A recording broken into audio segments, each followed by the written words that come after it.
Welcome in to the debut episode of the Pro Football Network Bengals Podcast. My name is Dallas Robinson. I'm an NFL analyst here at PFN. And joining me, really the only person that could, our purveyor of all things Bengals at Pro Football Network. You know him, our beat reporter for the Bengals here at PFN, Mr. Jay Morrison. Jay, how are you doing this fine morning? I'm great, Dallas. How are you? I'm doing great. Really excited to do this with you this year. You know, this is the first of what we hope will be many, many podcasts. We're obviously excited to have you at PFN this year and dive into the Bengals content. We were talking yesterday before the show that, you know, this is maybe the most excited Bengals fans have been about the Bengals in years. You know, the past couple seasons were a little bit unexpected how far they went in the playoffs. And this year, though, I think expectations are as high as they maybe have ever been, and I think we're in for a fun season, and I'm very excited to do this with you this year. Yeah, I mean, the expectations really kind of jumped as soon as they drafted Joe Burrow, and then, as you mentioned, that 2021 season was just totally unexpected. I think everybody thought the real championship window was going to open in 2022. That accelerated everything, but both of those runs, there was always that but. You know, there's the offensive line. Is it good enough? Can they keep Joe upright? That's not really a question this year. I mean, this is probably, I would say 2015, the best offensive line since that group. And it's a big offensive line. I mean, these are big guys. And I know the league has gone to this pass first mindset and running backs aren't getting paid and all that. But I think you're going to see this team really run the ball well this year. Everybody's worried about can they protect Joe, and I do think that's going to be improved. We'll get to Jonah Williams later, but there's a lot to be encouraged about, and there's questions on the defense with some new pieces there. But I think I would argue that Bengals fans have more faith in Lou Anarumo maybe than they do in Zach Taylor. I think a lot of this offensive success, people kind of point to Joe Burrow, and it's unfair that they think that Zach Taylor's not as big of a part of that as he is. But Lou Anarumo, when they hired him, and it was so late in the process, and it felt like the fourth or fifth choice, and everybody was really critical of that hire, he has completely flipped that attitude and that thought. And there's a lot of trust that he's going to get this right, and they have so many other good pieces. And you're right. I mean, that they are a Super Bowl favorite for a reason, and this Bengals fan base has been starved so long, and they've just the older ones have had it ripped away a couple times in a Super Bowl. The younger ones had it ripped away a couple of years ago. They are right there, and yes, you're right. This is maybe the most excited. I've got family members that are Bengal fans. I hear it all the time. I've got friends. Is this the year? Are they going to do it? How's Joe's calf? All those kind of questions. But yeah, there is a lot of hope and optimism for this season. And I think it's interesting you bring up Lou Anarumo too, because who knows, after this season, Brian Callahan could be elsewhere. Lou Anarumo could be elsewhere. These guys are hot head coaching candidates last year that will surely take interviews again. Joe Burrow is obviously going to get more expensive. T. Higgins is going to get more expensive. It's not like this is the last year that the Bengals can win a Super Bowl by any means, but it's one of the last years where I think it's right there at their fingertips with all the pieces in place in terms of coaching staff, younger players, veteran players. This is the year, I think. So we're really excited to get into it. This is a roster that's veteran laden, but also has a lot of ascending players. And I think a linebacker who's right there in the middle is Logan Wilson, who has been here a few years. You mentioned it in your recent article at PFN that he's kind of the heart of the defense, even if he's not maybe the most vocal leader in the locker room. But the Bengals locked him up on Friday, 4 years extension, up to $37.25 million. I think this was a great deal. I think if you look at the linebacker market, you look at guys like Tremaine Edmonds that got $18 million a year from the Chicago Bears this offseason. Logan Wilson and Jermaine Pratt, their average annual values don't even add up to Tremaine Edmonds' salary on his own. I think this was probably a really good deal, and the Bengals could afford to do this because they're cheaper at other positions right now. They have a lot of young players in the secondary who they're paying, basically league minimum rates.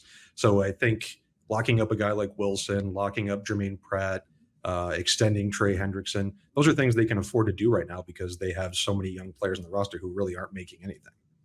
Yeah, I mean, even the guys they're paying in the secondary, Mike Hilton, Chidobe Awuzie, they got them on pretty reasonable deals. And so, yeah, there's the Trey Hendrickson hit is big, but the linebacker is kind of the running back of the defense, where it's just a position that it's losing value in the eyes of the people that construct rosters. They're certainly not defensive coordinators. They know how important those guys are. And the other guys, the guys that play defense, know how important you have to have those two guys in the middle of the field. But it's just the off-ball ones are a little, the TJ Watts, the ones that are technically outside linebackers that rush the passer, that's a different breed. But the off-ball linebackers are just kind of an oversight. And, this is, we talked about this so much with this coaching staff, how continuity is a big part of this. They're the only team in the league who has head coach, offense coordinator, defensive coordinator in place for 5 straight seasons. That's almost unheard of in the league because if you're not good, guys are going to get fired, and if you are good, guys are going to get plucked. They're going to get taken to other. And Brian Callahan is interviewed, Lou Anarumo is interviewed. They haven't got the job yet. So the continuity in the coaching in the coaching ranks, and then if we were going to bang on how big of a loss it was to lose Von Bell and Jesse Bates and the continuity they had on the back end, I think you have to celebrate keeping Jermaine Pratt and Logan Wilson together. Those guys have played together for 3 years in a row. And Logan wasn't a full-time guy as a rookie, but 2 years for sure they've been there. And Logan wears the green dot. He's the one that gets the calls in. It's the biggest surprise in this whole thing wasn't that they signed him. It's when they signed him. Just the thought process was it's going to be Joe Burrow first. That's the big domino that has to fall. Then you see what you got left. And, I think they kind of know where the Burrow deal is going to be. And, there's probably some tinkering over, just some details of it. So I think having kind of that framework in mind of what that's going to look like, they realize that, they can get Logan Wilson done. There's no reason not to get him done.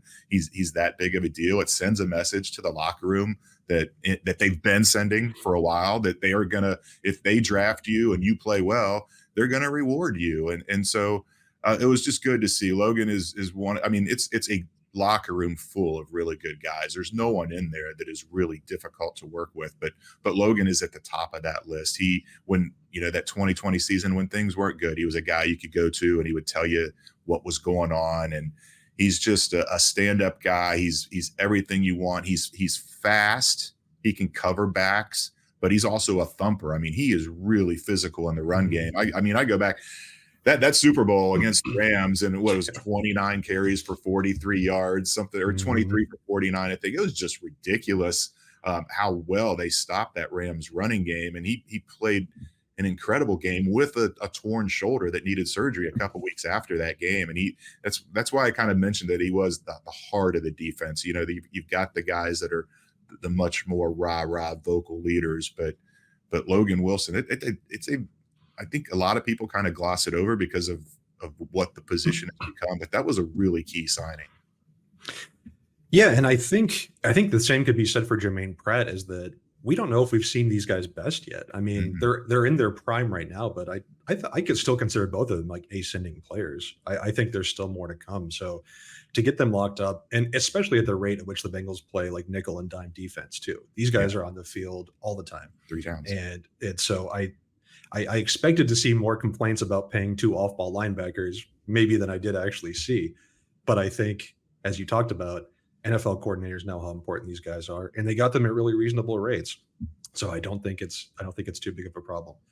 Speaking of Joe Burrow and his contract situation, what's the latest on his injury? I don't think we've had a ton of updates.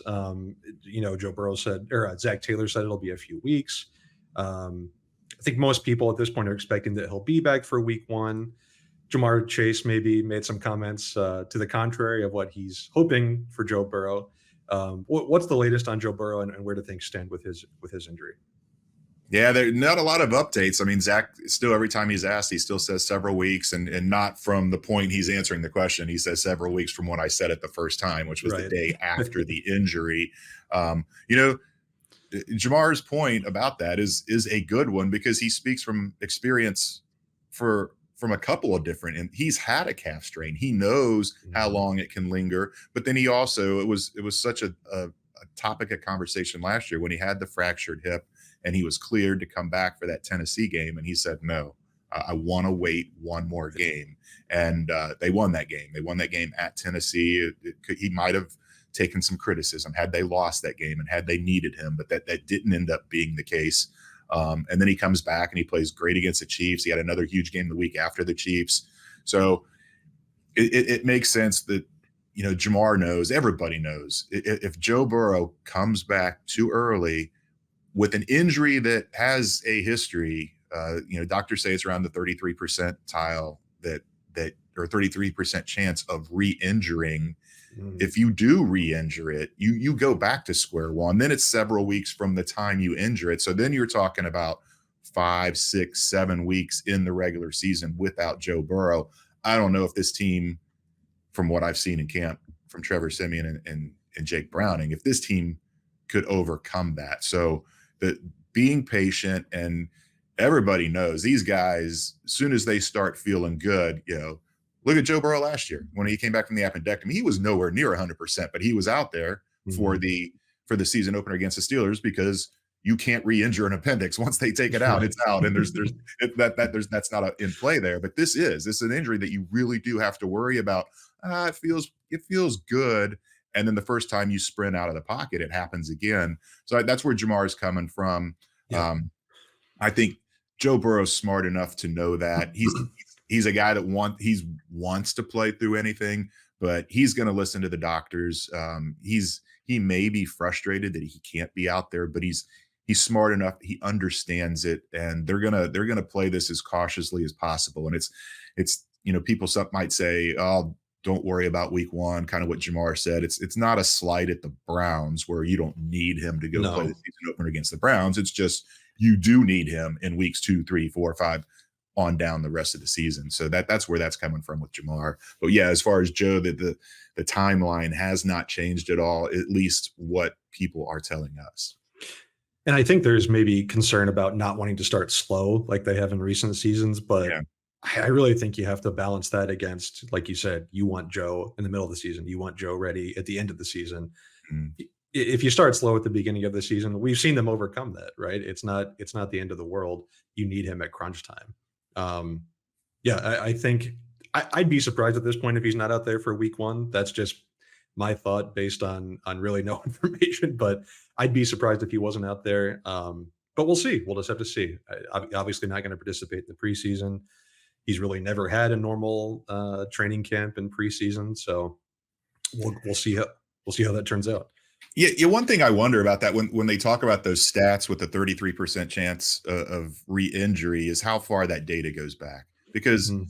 these guys are in so much better shape than even quarterbacks were 15, Sure. 20 years ago. And Burrow is in tip top shape. And so, it stands to reason that maybe he could recover a little bit faster. And so I do. If I was putting odds on it, I would say probably 75% likely. Now, this is Yeah. nothing people have told me. This is just in my mind, but 75% at least chance that he plays in that season opener. And then, of course, the other thing with Joe Burrow, besides the injury, is the contract. Justin Herbert signed a mega deal with the Chargers. A lot of people thought the Bengals would try and get a deal done with Joe before Justin Herbert got that deal done with the Chargers. They didn't. Um, we don't know if there's going to be a deal done before week one. It seems like there should be. It seems like there could be, but it's still kind of up in the air. Have you heard anything on where talks stand in terms of an extension for Burrow? No, I mean, both sides are keeping that so close to the vest. I Yep. mean, same thing. I am optimistic. I Yep. expect it to happen before the season opener. It's not going to happen after the season opener, because they Right. don't they don't. I mean, they have signed extensions, during the season, but it's been long snappers and kickers and Sure. bit role players like that. I don't think you're gonna. I don't think they want Joe to worry about a No. negotiation in season. So that is a deadline. And I remember I've written about this too, where in 2015 the AJ Green extension came down to the literal last minute. They were Yep. in line to go through TSA to get on the flight to fly to Oakland for the season opener when that deal came down. So they're going to go right up to the end if they have to do it. I expect it to get done.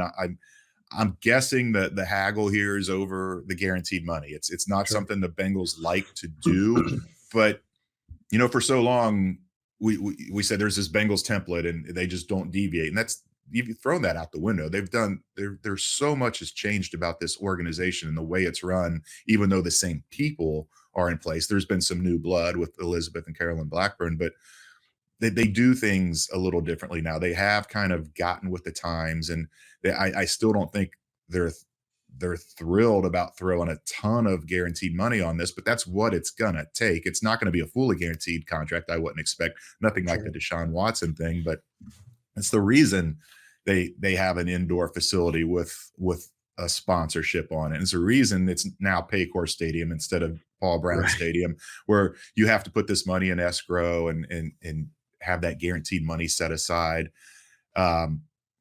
They gave Orlando Brown $31 million in guaranteed money when they signed him. So they have kind of pivoted on that. I think it's coming down to the structure, how much guaranteed money, and then how they can possibly work it in. I mean, it's for two sides that don't want to say a lot about this negotiation. I thought it was telling that Joe has said he feels confident that they can get the other guys done. And now we see Logan's already done. So the next one there is T. Higgins. And so I don't think that's lip service. I think that is part of his negotiation, is he wants to be assured that he's going to have T. Higgins as well. So maybe we see T go first and get that done, because I don't know that you can write that into a contract where, okay, we're going to sign this deal, but you have to promise you're going to sign my friend too. I don't know that you can do that. So maybe T does go first, and then they wrap it up with Joe Burrow. But I don't think there's too much to sweat over for Bengals fans. I fully expect this to be done before the start of the regular season. Yeah, you mentioned AJ Green. The Bengals are not afraid to make players the highest paid player at their position. AJ Green was the highest paid receiver in the league when he got his extension. Carson Palmer was the highest paid quarterback in the league back when he got his extension. So I think you're right. Dalton wasn't the highest, but he was pretty close. He was higher than what maybe his performance indicated he should have been. Yes. I don't think the average value is going to be a problem. Like you said, it's going to be the guarantees. I am curious on what structure they end up on there. Is it going to be a 10-year deal like Patrick Mahomes that really gave the Chiefs a lot of financial flexibility? I kind of doubt it. I think that's kind of a one-time thing. And then you have teams like the Eagles with Jalen Hurts and the Ravens with Lamar Jackson that are using these triple option bonus structures where, the money is prorating over years in the future. I'm really curious to see what the Bengals do. Like you said, they've changed their stripes in a lot of ways in terms of what they do in the front office, transaction-wise, contract-wise. This is the big one. You're right. We'll see how much they're willing to really change those stripes. Speaking of Joe Burrow, the NFL players put out their top 100 list, just wrapped up this week. Joe Burrow comes in at number 6, and a lot of NFL luminaries ahead of him. Travis Kelce at number 5, Nick Bosa at number 4, Jalen Hurts at 3, Justin Jefferson at 2, and the reigning MVP Patrick Mahomes at number 1. A lot of awards, a lot of big names right ahead of Joe Burrow. So coming in at number 6 is a really good spot for him to be in. Yeah, best ever by a Bengals player.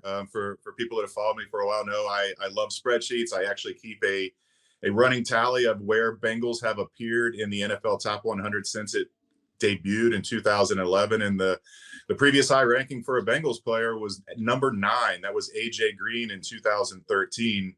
So Burrow goes above that to number 6. And I would guess he'll probably climb higher at some point in his career, maybe next year. And a lot depends on how this season plays out and how the calf holds up. But what I found interesting about the list is a lot of times the guys on the top 10 are established guys in the league that have been around for a while. This is player voted. So, you have a resume over time that gets you up there. It's not a lot of one-hit wonders on that list. So I went and I looked all the way back to 2011. How many guys have finished in the top 6 that year with fewer than 42 games played? Because that's the number of games Joe Burrow has played in the league, just 42. You care to guess over the last what is it, 13 rankings, how many guys have finished in the top 6 with fewer than 42 games played? I think it's got to be low. I think it's around 5, I would guess. It's got to be a low number. You nailed it right on the nose. It's 5. The amazing thing is who the 5 are. You guys watching this or listening can win a bar bet, get a free beer on us if you can quiz someone who the 5 are that finished in the top 6 with fewer than 42 games played. Some of them make sense. There's one on there that nobody will get, not even this player's mom, probably. So Jonathan Taylor last year came in number 5. He had 32 games played at that point. Another piece that he can use in his arsenal to argue that he deserves to be paid. Sure, yeah. Lamar Jackson, number 1, 2020, after 31 games played. The year before that, Patrick Mahomes came in at number 1, 17 games played. That's pretty remarkable. The following year, he was 4th to Jackson's 1st, and he still only had 31 games played at that point. Back in 2013, J.J. Watt was 5th on the list with 32 career games played. The guy that nobody's going to get, 2018, number 3 in the top 100 NFL players, Carson Wentz. Oh, boy. 29 games played. I didn't go back and look. I don't know that he ever sniffed the top 100 again after that. I can't imagine. No. But yeah, take that list to the bar tonight or tomorrow night or whenever and see if you can win a bet. It's it really shows how recency bias works, right? It's what you did the most recent season. Lamar coming in at number 1 after his MVP year. Same with Mahomes.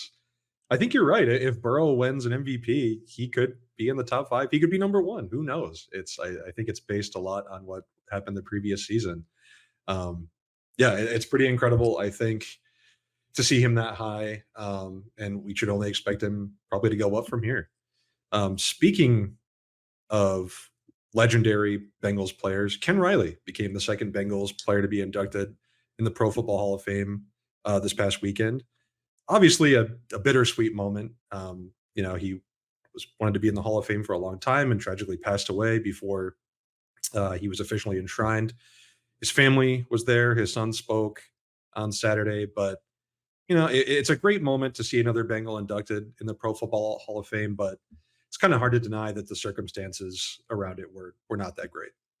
Yeah, I mean, it was just, I was so happy for Ken the second and Barbara and the whole family. I mean, it's so well deserved, but you mentioned it's bittersweet. I was sad watching that. It was just like, it shouldn't have been like this. He should have been in a long time ago. His numbers didn't change. Well, exactly. Why now? The Veterans Committee did the right thing and got him in, but 65 interceptions back in an era when they weren't throwing it like they are now. It's just remarkable. And it's just, I don't know. I watch those induction ceremonies a lot and I get emotional. I mean, I cry sometimes watching the way these guys pour their hearts out in their speeches. And I don't want to take anything away from Ken number 2, but he didn't have that firsthand knowledge that a guy would have that played in the league. And so his speech was more just kind of, talking about his dad a little bit. And the one thing I thought was really interesting is he talked about he gave up a chance to coach in the NFL in Green Bay, which would have been Forrest Gregg, who was his coach when they went to Super Bowl 16, and instead went back home and went to Florida A&M, his alma mater, so his kids could stay in Florida. He knew they would be happy there than Green Bay. Who wouldn't? But it just, most of it was kind of recounting the stats and the resume and all that. And it didn't have that same oomph that Zach Thomas or the other players that get up there and speak so passionately and emotionally. And it's just a shame. You know how bad Ken wanted it. He deserved that moment in the spotlight. And, he didn't get it for the Bengals Ring of Honor. By the time that was a thing. So it's just really a shame. And you think about it, I don't know who's closer, which of the Andersons, Willie Anderson or Ken Anderson, to be the next one in. They've both been finalists. Yeah. But I'm not trying to date Ken Anderson, and I don't know what his health status is. He seems healthy. We see him around. Like, you can't help but think about it. Like, is it going to happen to him? Is he going to get in after it's too late? It's just, I don't know. I don't know what needs to change, but something needs to change. Ken Anderson's stats, just like Ken Riley's, speak for themselves, and they should both be in the Hall of Fame. Like you said, it's great for his family, but especially with a guy like Ken Riley, who definitely wanted this honor and wanted to be there and wanted to give that speech.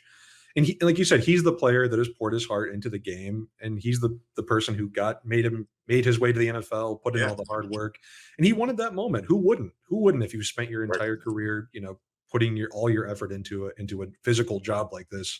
You want that credit. So I can totally understand why he was disappointed that it didn't happen years ago, why his family is probably disappointed. And, what can you say? It's a great honor for Ken. I wish it would have happened a different way, but it's great that he's in. I think we're all happy for Ken and his family. Yes, for sure. It's great that he's finally in. Turning to more kind of pressing news, the Bengals have a preseason game this week. They will play the Green Bay Packers this weekend after a couple of joint practices that will take place during the week. Just one joint practice. Just one joint practice. Things go bad on the second practice. That's right. Let's hope it doesn't go like last year. I don't think it will, but I guess you can never know. I just want to go through the roster a little bit and get your take on a couple of the key roster battles, who we should be watching when these two teams suit up. Let's start at quarterback. Joe Burrow is obviously not going to play. Trevor Siemian, Jake Browning have been splitting the reps while Joe Burrow's been sidelined. I think they should both play against the Packers. Do you see that battle leaning one way or the other? Is one guy ahead? Is there any chance that they will keep three quarterbacks on the roster? Where do you think the depth chart stands under center? Yeah, I don't think they'll keep three. It feels like Trevor Siemian has moved ahead in this battle. Zach talked about earlier in camp how they wanted to do 2 days at a time for each of the quarterbacks, and it was a couple of days ago. It was Jake's turn to be the guy in the first string, and they were doing a drill where down and distance and unscripted, drive the ball, and if you get a first down, you keep going. If you don't, then the other unit goes in. And Jake Browning and the ones went 3 and out twice, and Trevor Siemian drove the team all the way down the field. So then they go back, they do a couple other position drills and some special teams. They come back, do some more 11 on 11s. It's Trevor Siemian with the ones now. And then yesterday it was Trevor Siemian with the ones. I don't know. We didn't get a chance to talk to Zach yesterday. I don't know if that was the original part of the plan, but the way it was going, where it's 2 days on, 2 days off, that totally flipped. And Trevor Siemian is getting the more quality reps now. It kind of makes sense. He's got 30. He got 30 starts in the league. Jake Browning's never played a snap in the league. Jake Browning's been in the system for 3 years. He knows the system well, but it has been stark. You're so used to seeing Joe Burrow be pinpoint with the throws, and maybe that's for the better that these aren't on target. The receivers are having to adjust and make some tougher catches, and they're doing a good job of it.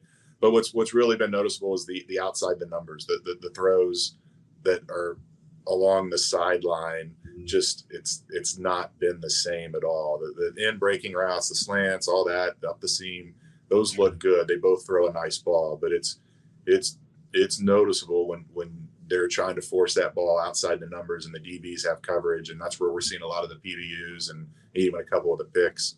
And Siemian does have a stronger arm in that regard. He's a bigger guy. So I think he's going to be the one that, if Joe Burrow can't go in week one, he would start week one. And I think we're probably going to see him start Friday night against the Packers. I think that makes sense. It probably always made sense. They went out and signed him in free agency. He's worked with Brian Callahan before. Like you said, he's the veteran. He's been there before. I don't think it's surprising that he would beat out Browning, but I think there was a thought maybe early in camp that things could look a little different. But at this point, I'm not surprised that they want to go with the veteran, and that makes sense. Obviously, the drop-off from Joe Burrow to Trevor Siemian is going to be immense, but what NFL team can you not say that about, right? Any team that goes to their backup, there's not many guys that have a qualified backup who's even close to being as good as the starter. So it makes sense. I will say real quick, it will be interesting because Jake Browning is the definition of a gamer, where he's never played in a regular season game, but he looked fantastic in the preseason last year, and that's why he's still here, and that's why another team tried to pluck him at the end of the year, and the Bengals Sure. kind of did the handshake agreement and elevated him to the 53 to get him some game checks at the end of the year. So we'll see what he looks like under the lights. But what we've seen in practice so far, it's leaning towards Trevor. Any DFS preseason DFS degenerates that want to some money on Jake Browning, I think that might be a good idea. We kind of talked about this before the show, that there aren't a lot of starting spots up for grabs, if any, on this roster. It's a team that knows who it's going to be running out there for the most part. But I think further down the depth chart, there obviously are some questions, including a running back, where who's going to handle that third down role. Samaje Perine is obviously not here anymore. The Bengals have historically not wanted Joe Mixon playing on a ton of passing downs. I think it's pretty up in the air in terms of who's going to win that role. Trevion Williams, of course, is dealing with an injury, but should be back at some point. Chase Brown, the rookie, and I think Chris Evans, is someone who, in terms of a receiving back, if he plays well in the preseason, could work his way into this roster, but it is probably on the bubble for now. How do you think the Bengals will rotate those three backs as they try to figure out who's going to be that third down receiver and pass protector? Yeah, Trevion, they listed him as week to week, so that's not a good sign. Although he's already been out on the rehab field, he's moving without a limp. I mean, I don't think it was a bad sprain, so we'll see how soon he can actually get back. He would have been, if healthy, he would be the leader in my mind to take that third down role. From what we've seen, I think it's going to be Chase Brown. I mean, he's looked explosive running the ball. Yesterday, they did some one-on-one pass pro drills with the linebackers and the running backs, tight ends and safeties and running backs, or the tight ends and the linebackers and some safeties. And so Chase Brown looked really good. He looked comfortable doing that. Of course, it's one thing to do it one-on-one. It's another when you're out there and they're disguising who's coming, and you got to recognize it and step up there and pop someone from another team. But he looks willing to do it. He did it a lot. He was asked to do it a lot. He was on the field all 3 downs at Illinois. So it's something he's comfortable doing. Chris Evans has not looked good since he's been here doing that. It's the I don't know if it's the recognition and not getting himself in position or just the execution, but he's struggled with that.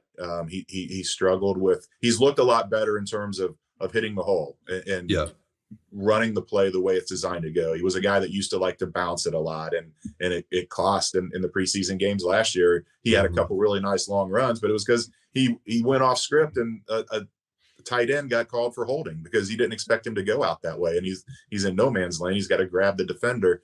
So he has looked better running the ball. I don't know that they can trust him as the third down back. We'll see. Maybe, he does get some reps and looks good in the game. But right now, in my mind, it's Chase Brown, because Joe Mixon looked good in those drills yesterday too, but he's not going to be.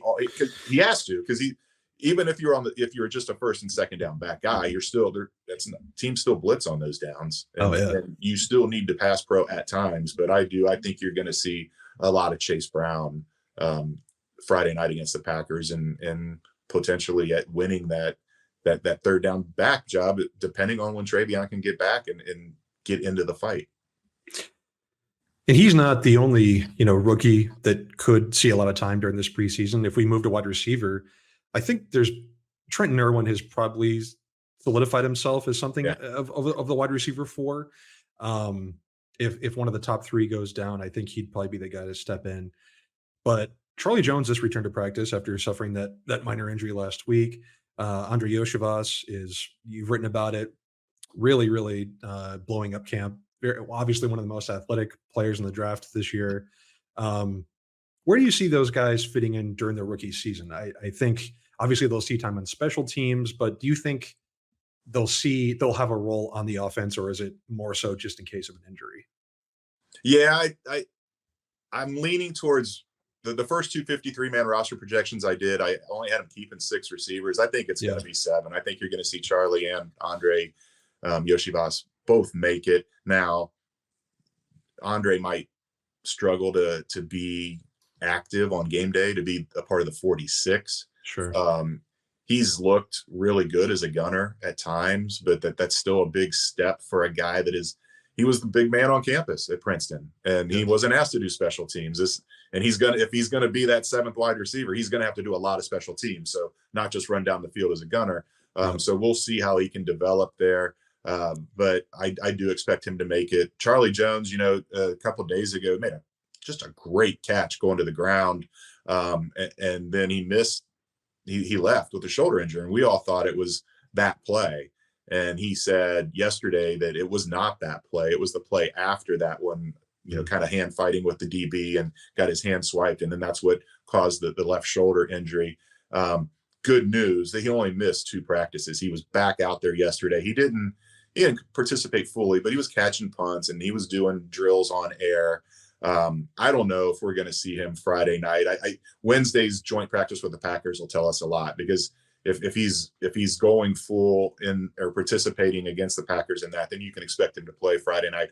I don't think that'll be the case. I think they're going to ease him back in. You still have 2 more preseason games after the opener. Give Andre Yoshibash a bigger look Friday night in the first Packers game. But really good news for Charlie and the Bengals that you see shoulder injury and your mind immediately goes to the labrum, and he had a right labrum issue in college, and this is what this is on the left, but it's not near as severe, obviously, coming back in 2 days. Sure. So he's going to be in the mix on cut down day. I just don't know if we're going to see him play Friday night. Okay. Yeah, I'm really interested to see what Charlie Jones does this year, because it feels like he is going to be the direct replacement for Tyler Boyd next season once Tyler Boyd's contract is over. So I'm curious to see if they get him any work like later in the season, just to kind of put him in the offense a little bit. I'm really curious to see how that works out. So we'll see how that goes throughout the preseason. Moving to tight end, I think, obviously Irv Smith is the tight end 1. Drew Sample will make the team. Beyond that, I think there's a little bit of question. Mitchell Wilcox is on the physically unable to perform list. Could that open a spot for Devin Asiasi? Could that open a spot for someone like Tanner Hudson?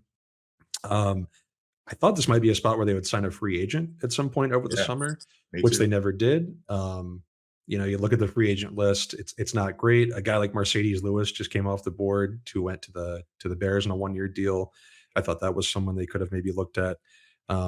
So I don't see a veteran coming in at this point, but I do wonder how that'll sort out. Obviously, tight end 3 is probably going to be mostly a special teams role on this team.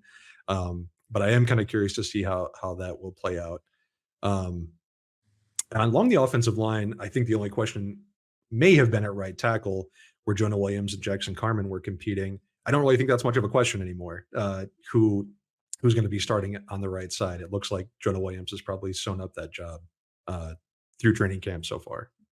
Yeah, he's looked terrific since he came into camp, and the coaches have raved about how comfortable he looks. Not just the performance, but just the comfort of making that position, the switching sides. And it's something that they said is obvious, that he worked on a lot, even though he was rehabbing from knee surgery, that he was out there working on pass sets and just working on kind of flipping his mechanics and getting used to that right side, which he did play his freshman year at Alabama, but not since then.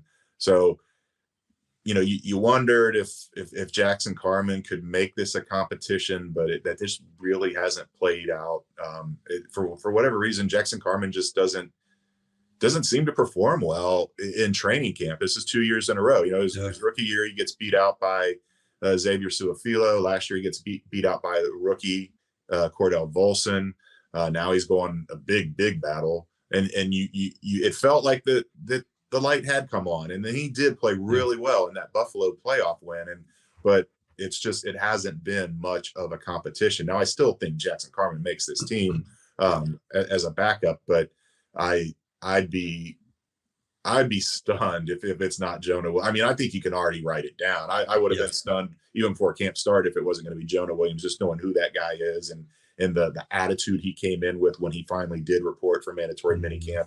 You knew he was a man on a mission, and this job is his. They've been rotating those guys between first and second reps, but it's starting to get more and more. We're seeing more and more of Jonah with the ones, and I think that maybe they're not ready to call it, but what we see with our eyes, it's been called. Is Lyle Collins going to be on this team? He's obviously on the PUP list still. He has a $9.3 million cap hit for this year. If the Bengals are willing to pay that salary and they think he can come back and be a really high quality depth, I think it makes sense in a season where you're gunning for the Super Bowl. But in the past, I would have said, this guy's gone. This guy's going to be released before training camp even starts, but yet he's still on the roster. You think he's going to stick on the roster, maybe stay on PUP and miss part of the regular season and maybe join the team as a backup later in the year? Yeah, I do. It is a lot of money to have. I mean, you talk about Orlando Brown with the money he's making, and then Jonah's got a guaranteed 12.6 this year, and then Leal on top of that. But you saw what last year was. I mean, they were 15 weeks in a row. They had the same offensive line starting, and then one by one they started going down, and it killed them in the postseason. So it's a lot of money to pay a guy to not play, which is I'm almost certain he's going to start the season on PUP, which means he has to miss at least the first 4 games. They can keep him on PUP longer than that. You just kind of stash him as a injury policy. And, if something happens, if say something happens to Orlando Brown, then Jonah can go back over to left tackle and Leal goes in at right tackle. And Leal's played guard before. It's just he's too valuable of a depth piece to not keep around. And Frank was raving about how he's been helping the young guys in training camp and working with them on their technique. He's out there every day doing rehab on the side field. And when that ends, he's over with the O-line and giving tips and teaching the guys. He knows he's been with Frank for a long time, not just last year here, but when he came into the league in Dallas, Frank was the offensive line coach there, Frank Pollock, the offensive line coach. So he knows what he wants. He knows what he expects. And there's value in that. But we'll see. It's a long way to go. We're still 7 months out from ACL surgery, and a bigger guy with that much weight on his frame, 9 kind of seems like the magic number where, okay, that was a fast recovery from ACL. So how much longer is it going to take him to get back to that, to where he's healthy and able to play and back in good shape? But you have that luxury of putting him on PUP. He doesn't count against the 53. He can do everything with the team, be in all the meetings, do everything except practice. And I expect that to be the way to go, that he'll start the season on PUP, and then they'll just reevaluate if there's better options emerge and everybody is staying healthy, then maybe there is an injury settlement and they let him go. But I think we're going to see him stick around. I think on the defensive side, there are even fewer questions. I think Joseph Osai is a really interesting player this year. I think you've written that he's probably going to basically play starter snaps. Even if he's not technically a starter, he'll get that level of work. I guess my area that I'm most curious about is the defensive backfield, though. I think the Bengals' top 3 corners are obviously set in stone. But in terms of who plays that cornerback 4 role, I think you obviously see a lot of NFL teams go through 4, 5, 6 corners in a season. You need that depth. You need a lot of guys who are able to play. One guy I'm really curious to watch in the preseason is DJ Turner. And see how that speed, how that explosiveness, we've seen it on the practice field, but how does it show up during the games? And is he going to be able to play over someone like Sidney Jones if the Bengals have an injury at cornerback? And then, of course, the other DJ Ivey, who has looked really good in practice. And I think you have to start slotting him in as making the team at this point, as someone maybe who could even be a tight end specialist like Trey Flowers used to be, someone who could have a specified role in his rookie season. And then you look at safety.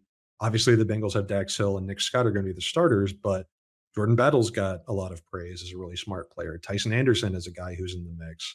How do you kind of see the backup rotation working in the secondary? Who are you most excited to see play this week and in the following preseason games?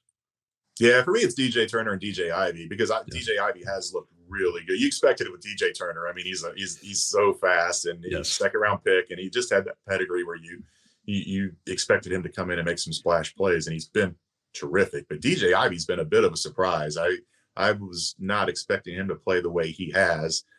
Be interesting to see when he gets in, if and are the Packers going to play starters, or is it going to start with 2s and then 3s, and then he's going against the 3s by the time he gets in? But those guys, those 2 for sure. But you mentioned that Trey Flowers role. I still wonder, if Jordan Battle comes along quick enough, then do you put Dax Hill in that role on a tight end on 3rd downs, and then let let go with a 3 safety look, and then have Jordan Battle and Nick Scott out there as your safeties. And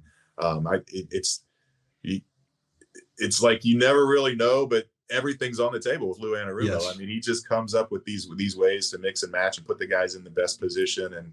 And so right now for the fourth cornerback spot, I still think Sidney Jones has the edge just because he is a veteran, and it's gonna take some time for some trust to be built with DJ Turner. And not to say that he's far behind, he's doing anything not to be trusted, but it's just the nature of being a rookie. And then the other thing is, they're not tackling, they're not going to the ground in practice. And how can he do against the run? Can he stick his nose in there and be a guy that, like a Cam Taylor-Britt, that, I mean, he's not as thick as Cam Taylor-Britt, but can he be as physical? Can he be a dependable tackler when they get into actual games playing other teams? So that's really what's on my mind. And just from the freakish athletic nature of him, that's what I'm most anxious to see. And it's kind of, going back to last year, that was Dax Hill was one we all wanted to see. Yeah. With Jesse Bates sitting out, and he comes in and he has that great game in the opener against the Cardinals, and you're like, yeah, this guy's legit. And I think DJ Turner can turn some heads like that as well. There have been fans at practice, but until they get into the preseason game, that's when really the eyes are on him. And I think that he's going to be a fun guy to watch for a lot of people. Yeah, I think a lot of people are excited to see just how much depth the Bengals have. They obviously have all their starters in place, but who are the guys who are going to stand out, who, when an injury inevitably strikes, who are the guys who are going to be able to step up, whether it's a rookie, whether it's, someone like Jeff Gunter, who may or may not make the team. There are a lot of guys, I think, this preseason that are really fighting for a spot, and it'll be interesting to watch, starting with the Packers this week. Anyone who's followed Jay for a long time knows Jay's got stats. That's what he has. He's got them for us today. Jay, what do you have? What are your stats for this lovely day?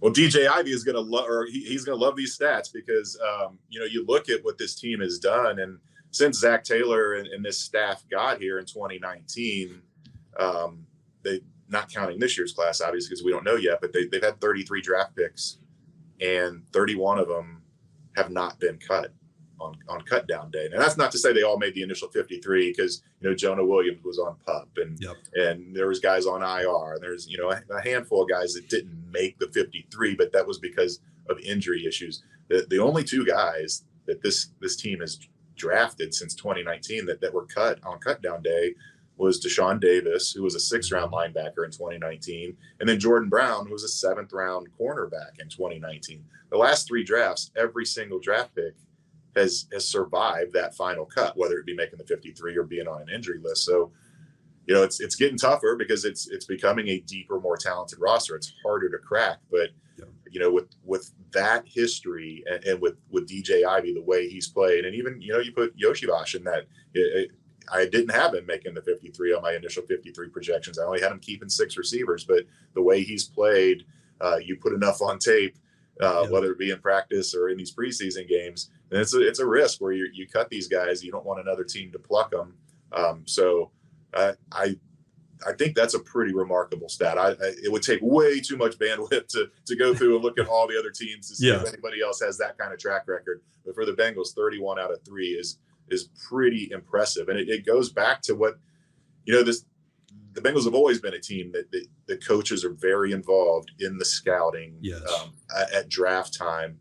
But that first year in 2019, they got here so late. They hired Zach Taylor on February 4th, the day after the Super Bowl. And it's like, okay, in 2.5 weeks, you're going to the combine to pick players. Exactly. He didn't have time. He didn't even, I think he met, the staff met Lou Anarumo at the combine because he was hired so late. So once those guys got in place and the scouts on this team knew what they were looking for from players, and looking for what the makeup of what these guys are as people, that guys, they talk about it all the time, guys that love football. Not what football can do for them, but love the process of practice and the grind and all that other stuff. And then the high character leaders, they're very big on drafting guys that were captains on their college teams. You start putting that culture in place, and it makes sense that they're not all stars, but when you've got that kind of track record where the guys you're drafting are sticking around for a couple of years, it shows you why they are, one of the reasons why they are where they are. Yeah, they're not all stars, but they're glue guys, right? They are able to find these glue guys. And Some of that can be cyclical, right? You see general managers who go on hot streaks and then can't draft for a few years. John Snyder, the Seahawks GM, drafted one of the greatest classes of all time in 2012 and then went on a 5-year run where he could not draft a single contributor. These things do tend to go in cycles. But I think it's interesting that how involved the Bengals coaching staff is in picking these players, that they can find guys who are going to work in the locker room and find guys who maybe can't do everything, but they can do something, right? And the Bengals coaches are able to find a role for them and use them in that role and get the most out of them, which I think this coaching staff has shown the ability to do, especially on the defensive side of the ball. I think that's all we have for today. I think we're very excited to watch this first preseason game and see how things go from there. Jay, episode 1 is in the books.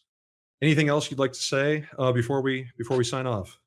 Yeah, I mean, you and I are hosting this show, but I want this to be you guys watching this. I want it to be your show as well. So if you guys have any suggestions for a segment, a recurring segment or anything like that, or if I know I do this a lot of times, I'll have a mailbag or a Jay's Got Stats mailbag and ask you guys for questions like that. Don't wait for a mailbag. If you want to know a stat or something that you've been curious about, you want me to look it up, you want to give me homework, I'll take it. I mean, I love doing it. Give Jay homework. Yes, give Jay lots of homework.